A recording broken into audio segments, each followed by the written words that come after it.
$500 million spent on Red House, no wheelchair access. Disability community outraged. Trinidad and Tobago's disability community is up in arms after it was revealed that the government spent $500 million on the restoration of the Red House, the nation's parliamentary building, without including essential wheelchair access.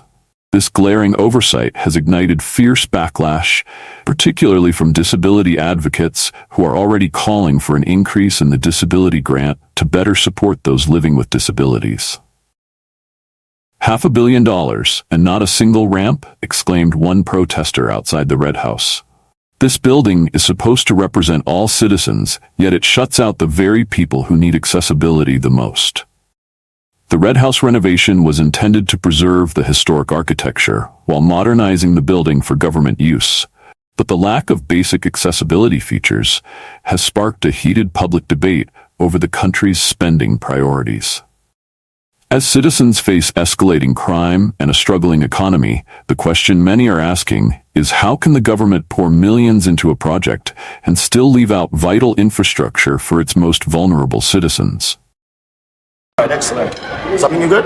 Yeah, well, we're here today giving some support and having this document here to drop off to Mr. Coleman Boots. Persons with disabilities cannot accept $2,000 a month.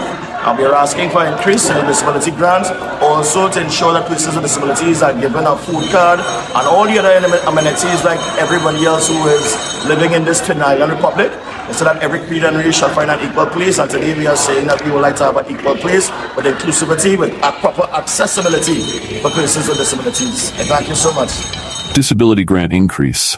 Demanded beyond the outrage over the missing wheelchair access, advocates are also pushing for a long overdue increase in the disability grant.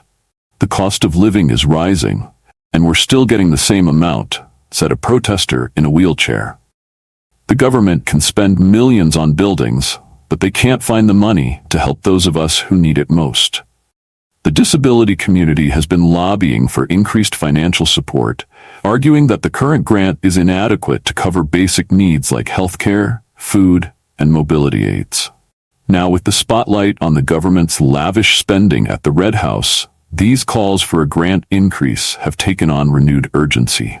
The $500 million spent on the Red House, combined with the lack of attention to both accessibility and the disability grant, has turned what should have been a proud national achievement into a symbol of exclusion and inequality. They talk about development and progress, but who are they developing for? Asked one activist. It certainly isn't for us.